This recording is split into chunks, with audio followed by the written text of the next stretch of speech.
warahmatullahi wabarakatuh. Halo adik-adik. Nah, hari ini bersama Mbak Wardah kita akan belajar tentang salah satu organ ekskresi yang ada dalam tubuh kita. Masih ingat ada berapa organ ekskresi? Yang 4, yaitu ginjal, kulit, kemudian paru-paru, dan hati. Nah, sekarang kita akan membahas tentang ginjal. Ginjal itu di mana sih letaknya, Pak? Apa di sini? Ada di sini. Ginjal itu letaknya ada di kanan. Oh, letak ya. Terletak di kanan, kiri, tulang bagian pinggang. Pinggang bagian belakang. Karena di sini Bapak bilangnya kanan kiri, berarti jumlahnya sepasang atau ada 2. Sebelah kanan 1, sebelah kiri 1. Si ginjal ini dia warnanya merah. Wah, bentuknya seperti kacang merah.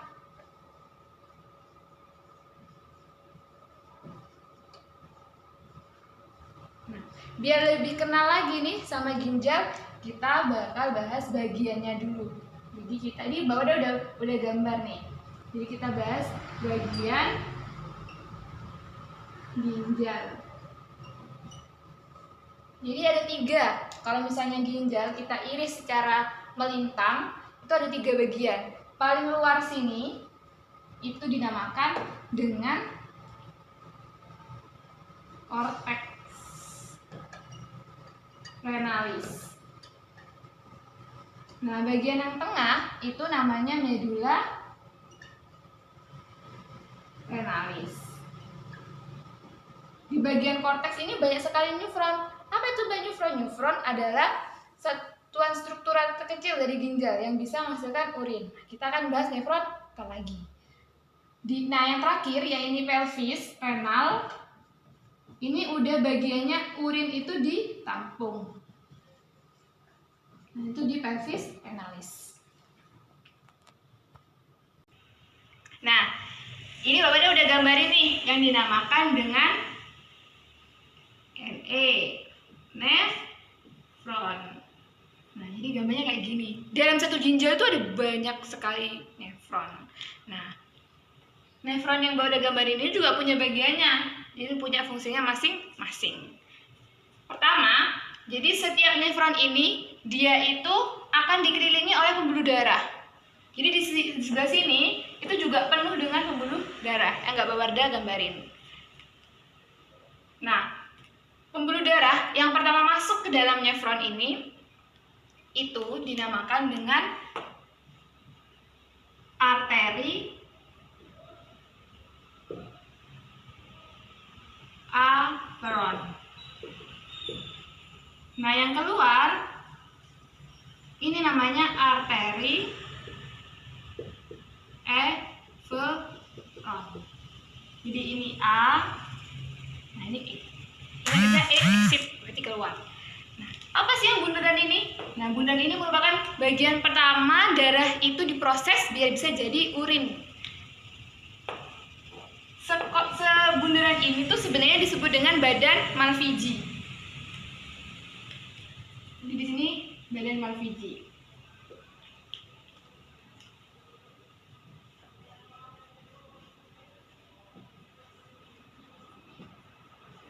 Nah, badan Malpighi ini dia tuh sebenarnya tersusun atas 2.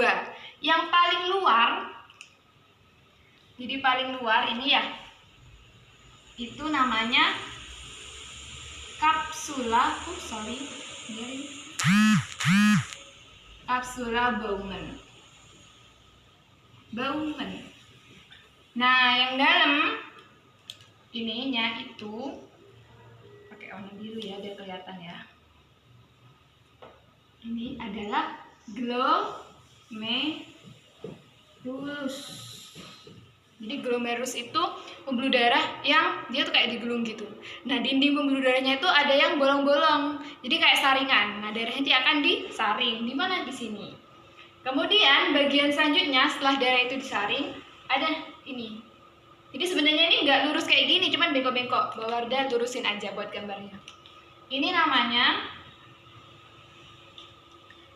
paling gampang kita singkat dulu, TKP.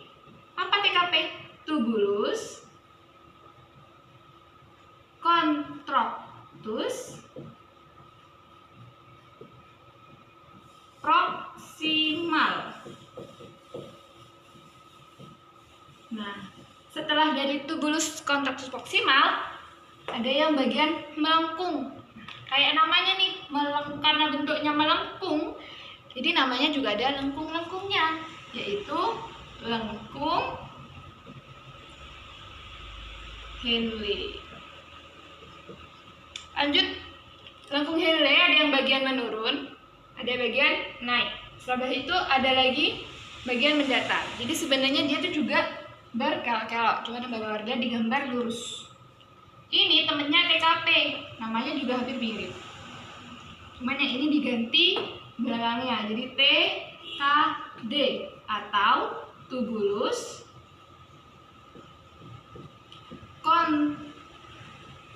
contractus distal.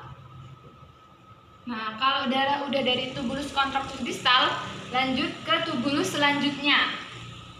Jadi tubulus ini itu cabang-cabangnya ini merupakan dari nefron lain. Jadi nefron lain masuk juga. Nefron lain masuk juga, ngumpul di sini, yaitu namanya tubulus. Karena ngumpul, jadinya pengumpul.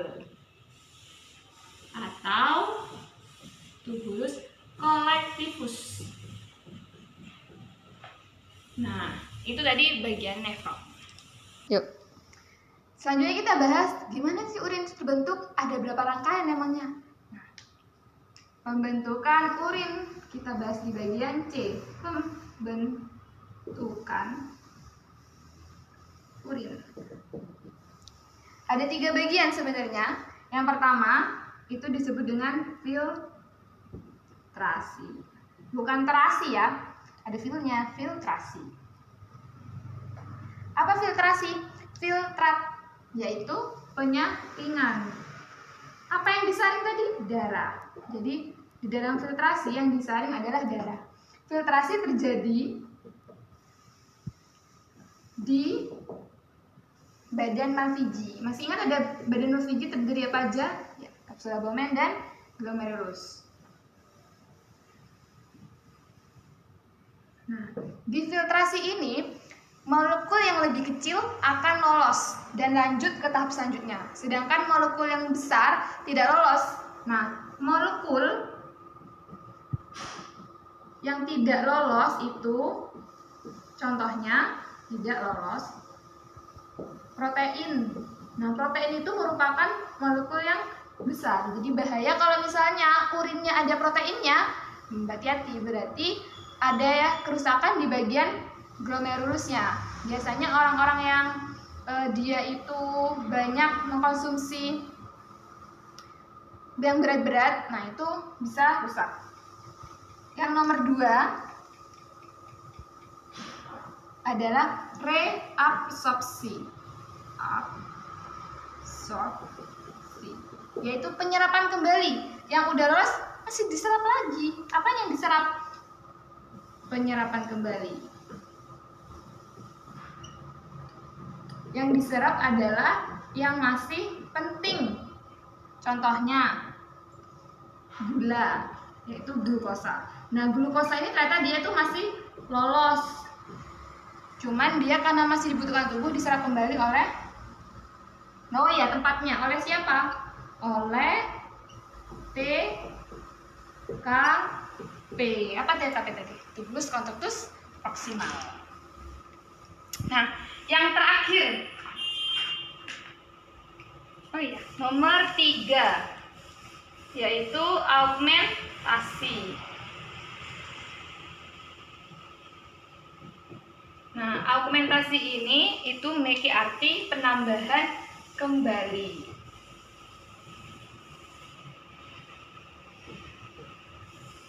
Di mana tempatnya? Nah, augmentasi itu tempatnya ada di PKB. Apa yang ditambahkan kembali? Yang ditambahkan kembali ini contohnya adalah obat-obatan yang misalnya kita konsumsi atau yang udah nggak berfungsi lagi. Ada K+ di sana, ada kalsium dan lain sebagainya di augmentasi. Nah, kalau udah sampai di augmentasi, udah isinya itu air dan bahan yang tidak kita butuhkan kayak urea dan lain sebagainya. Nah, itu akan masuk ke tubulus pengumpul tadi. Nanti sampai tubulus pengumpul akan ditampung. Nah, kalau udah kita kebelet nih, baru dia dikeluarkan. Jadi deh urin sebenarnya.